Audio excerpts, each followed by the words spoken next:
बिस्मिल्लाहिर्रहमानिर्रहीम अस्सलामु अलैकुम वरहमतुल्लाहि वबरकातुहू। व्यूवर्स, उम्मीद करती हूँ कि आप सब बिल्कुल खैरियत से होंगे। व्यूवर्स, अगर आप मेरे चैनल पे न्यू हैं तो प्लीज़ मेरे चैनल को लाइक शेयर और सब्सक्राइब कर दें, और जो न्यू हैं उनको मैं अपने चैनल पे वेलकम कहूँगी, और अगर आपने सब्सक्राइब कर दिया है तो आपका बहुत बहुत शुक्रिया। अच्छा जी, चलते हैं वीडियो की तरफ। तो आज व्यूवर्स मैं आपके साथ शेयर करूंगी कि बरसात के महीने के बाद आपने अपने पौधों की केयर कैसे करनी है। अपने गार्डन में कौन से ऐसे ज़रूरी काम हैं जो आपने बरसात के महीने के बाद जो बहुत ज़रूरी होते हैं, जो कि मैं भी कुछ कर चुकी हूँ, और कुछ जो काम हैं बरसा गार्डन के वो मैंने भी करने हैं। तो सबसे पहले व्यूवर्स, जब बारिशें होती हैं तो बारिशों में बहुत सारा घास पौधों के अंदर बारिशों की वजह से बनने लग जाता है। बहुत सी जो टहनियाँ होती हैं वो एक्स्ट्रा हो जाती हैं, लैगी हो जाती हैं शाखें बहुत सारी। तो उनकी सबसे पहले तो आपने करनी है प्रूनिंग, और जो घास वगैरह है उसको आपने निकाल देना है। और अगर तो और उसके बाद जो मिट्टी है गमलों के अंदर, वो बारिश बहुत ज़्यादा बारिशें होने के बाद पानी ड्रेन हो के साथ जो मिट्टी है वो भी साथ-साथ ड्रेन होती रहती है, तो गमलों में मिट्टी हो जाती है कम। जब गमलों में मिट्टी कम हो जाएगी तो फिर रूट्स जो हैं वो नंगी होने लग जाती हैं, रूट्स के जो गिर्द से जो सॉइल है वो हटने लग जाती है। तो आपने जो गमलों के अंदर मिट्टी है वो आपने पूरी करनी है। मेरे तो खैर मैं कुछ में कर चुकी हूँ पूरी, और कुछ में अभी मैंने करनी है, क्योंकि मिट्टी की शदीद कमी हुई है। बहुत से पौधे लगाने भी थे लेकिन मिट्टी नहीं मिल रही। अभी कहीं नर्सरी चक्कर लगेगा तो इंशाल्लाह मिट्टी लाके तो बाकी पौधों में भी हम पूरी कर देंगे। तो इसके बाद नेक्स्ट जो काम है, आपने बरसात के महीने में पौधों की जो मिट्टी है उसके अंदर बहुत ज़्यादा मॉइस्चर बना होता है। तो मॉइस्चर की वजह से जो है ना पौधे की जो रूट्स हैं वो हो सकता है गली हों, कुछ उन पे कुछ ना कुछ ऐसा इफ़ेक्ट हुआ हो। तो आपने ज़रूर चेक करना है, और आपने जो वाटर क्वांटिटी है उसको रिड्यूस करना है। पानी तकरीबन आपने हफ़्ते में 1 दफ़ा ही लगाना है, उससे ज़्यादा आप पौधों को पानी ना लगाएँ। थोड़ा पौधों को भी रेस्ट करने दें, क्योंकि इतना ज़्यादा वो पानी एब्ज़ॉर्ब कर के तो उनकी जो है ना मत वजी हुई है पौधों की, खैर। और इसके अलावा फिर आपने ये काम करना है कि अपने पौधों को चेक करना है कि किसी किस्म का, क्योंकि जब ज़मीन में मॉइस्चर होता है तो फिर स्नेल्स, स्लग्स, एफिड्स वगैरह इनका अटैक ज़रूर होता है।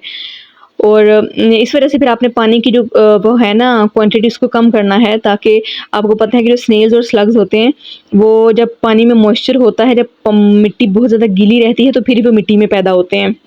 अभी मैं आपको ये वाला अपना एक पॉट चेक करवाती हूँ कि इसके अंदर बहुत ज़्यादा, जिसे कहते हैं ना, फंगल अटैक भी हुआ हुआ है।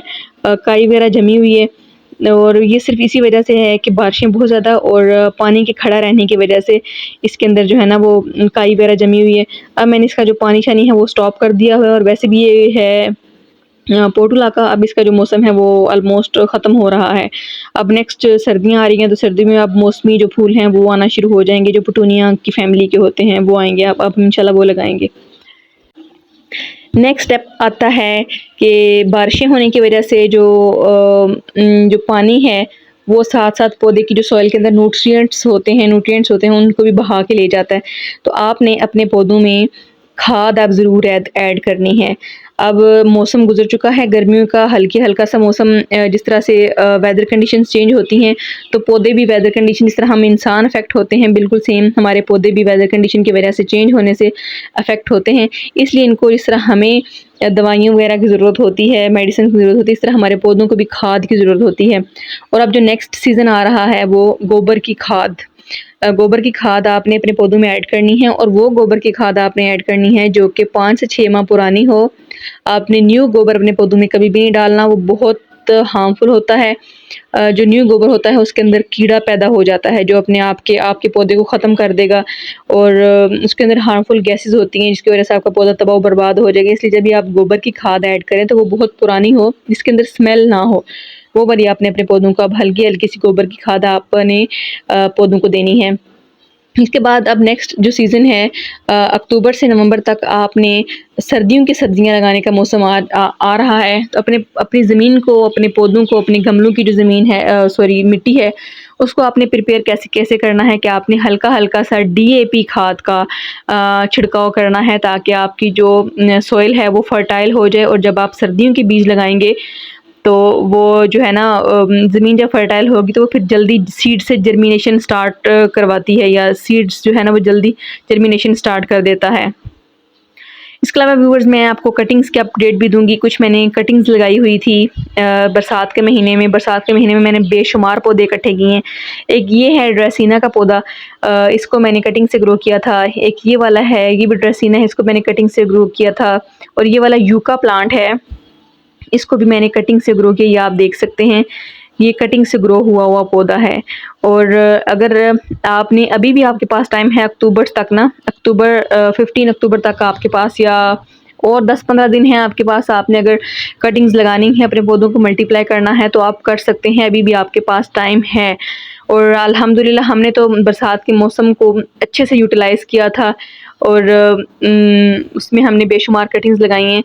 लेकिन अभी मेरे पौधों पे ना हेरी कैटरपिलर्स का अटैक हुआ है, जिसकी वजह से मेरे पौधे थोड़ा इफेक्ट हो रहे हैं। लेकिन मैंने एक वीडियो बनाई हुई है, मैंने एक ही स्प्रे किया था और उसके बाद मेरे पौधे अल्हम्दुलिल्लाह उन पे जो हेरी कैटरपिलर अटैक था वो अब बहुत हद तक कम हो चुका हुआ है।